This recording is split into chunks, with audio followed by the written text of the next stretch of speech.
Aspiring aimers welcome to major chemistry. આજે આપણે BSc sem 6 anti diabetic ડ્રગ્સને discuss કરીશું.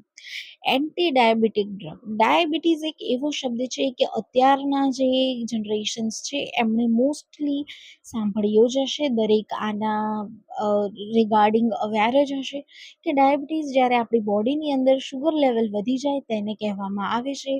ડાયાબિટીસના બે પ્રકાર હોય છે, ટાઈપ 1 ડાયાબિટીસ અને ટાઈપ 2 ડાયાબિટીસ. જે મોસ્ટ કોમન છે એને આપણે ટાઈપ 2 ડાયાબિટીસ કહીએ છીએ.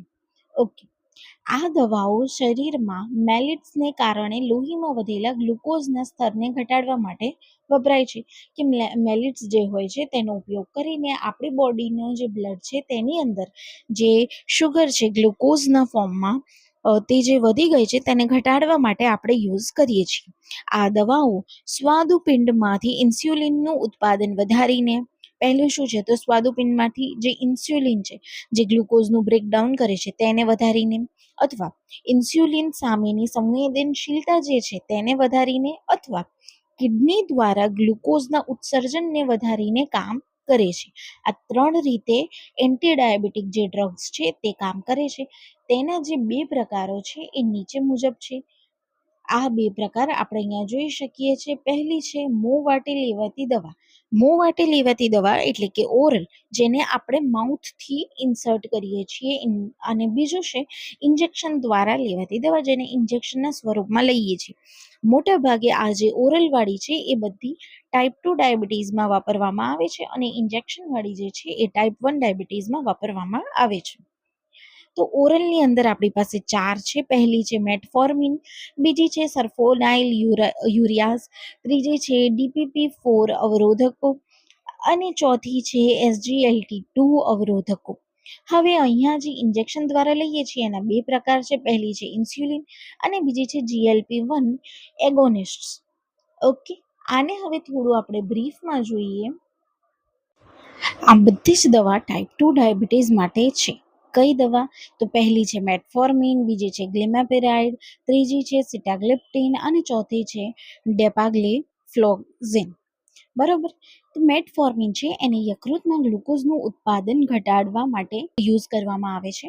એટલે સૌ પહેલા આપણે જે ગ્લુકોઝ બની રહ્યું છે એને ઘટાડવાની ટ્રાય કરીશું. એટલે કોમનલી મેટફોર્મિન બધાને આપવામાં આવે છે.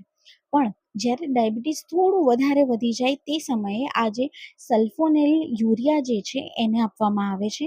આ દવા જે છે એ સ્વાદુપિંડને વધુ ઇન્સ્યુલિન બનાવવા માટે ઉત્તેજિત કરે છે. એટલે ગ્લુકોઝને ના અટકાવી શક્યા તો આપણે ઇન્સ્યુલિનનું પ્રમાણ વધારી દઈશું, કે જેટલા પ્રમાણમાં ગ્લુકોઝ બને તેટલા જ પ્રમાણમાં ઇન્સ્યુલિન વધારે બની અને આપણું ડાયાબિટીસ કંટ્રોલમાં લાવી દે. તેનું ઉદાહરણ છે ગ્લિમેપિરાઇડ. ચોથી છે DPP-4 અવરોધકો. તેઓ પાચન તંત્રના અંતઃસ્ત્રાવને નિયંત્રિત કરે છે અને ઇન્સ્યુલિનના સ્તરને વધારે છે. આ જે છે એ ફક્ત ઉત્તેજિત કરતું હતું સ્વાદુપિંડને, પણ અહીંયા જે છે જ્યારે આપણે પાચન તંત્રનું જે કામ ચાલી રહ્યું, ડાયજેશનનું કામ ચાલી રહ્યું, તે જ સમયે ઇન્સ્યુલિનના સ્તરને વધારવા માટે આને યુઝ કરવામાં આવે છે. ઉદાહરણ છે સિટાગ્લિપ્ટિન. ચોથું જે છે એ છે SGLT2 અવરોધકો. તો આ જે છે એ કિડની દ્વારા પેશાબ વાટે વધારાની ખાંડને બહાર કાઢે છે. હવે આ ત્રણેય વસ્તુ કરીને જોઈ લીધી, પણ જો ખાંડ કંટ્રોલમાં નથી આવી રહી, ગ્લુકોઝ છે જે શુગર છે એ કંટ્રોલમાં નથી આવી રહી, તો પછી આપણે ડેપાગ્લિફ્લોઝિનને લઈશું અને પેશાબ વાટે આપણી જે વધારાની શુગર છે તેને બહાર કાઢવા માટે આ દવાનો ઉપયોગ કરીશું. હવે અહીંયા આપણે બે જે ઇન્જેક્શનની વાત કરી હતી તેને જોઈ લઈએ. પહેલું જે છે એ ઇન્સ્યુલિનનું ઇન્જેક્શન છે. આ ટાઈપ 1 ડાયાબિટીસ માટે વપરાય છે. તેને ઇન્જેક્શન દ્વારા લેવામાં આવે છે. અને બીજું જે છે એ GLP-1 નું ઓર્થોગોનિસ્ટ છે. આનું જે ઉદાહરણ છે એ છે લ્યુરાક્લોડાઇડ. આ જે છે તે કુદરતી હોર્મોન્સની નકલ કરે છે અને ઇન્સ્યુલિનને વધારે છે. ઇનડાયરેક્ટલી આપણે દરેક રીતે ઇન્સ્યુલિનને ઉપર અથવા તો ગ્લુકોઝના કંટ્રોલમાં વર્ક કરવાનું છે. હવે આની આડઅસરો અથવા મર્યાદાઓ શું છે? તો મેટફોર્મિન છે તેનાથી પેટમાં સમસ્યા થાય છે. સલ્ફોનિલ યુરિયા છે તેનાથી વજનમાં વધારો થાય છે, જેનાથી હાઇપોગ્લાયસીમિયા એટલે કે લોહીમાં ખાંડનું સ્તર ઘટી જવાની સમસ્યા થાય છે.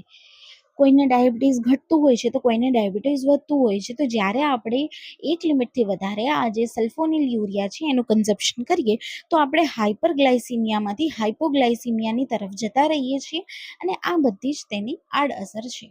હોપ સો કે તમને આ સમજ આવી ગયું હશે. નેક્સ્ટ વિડીયોની અંદર આપણે બાકી રહેલા ઔષધોની ચર્ચા કરીશું. Thank you.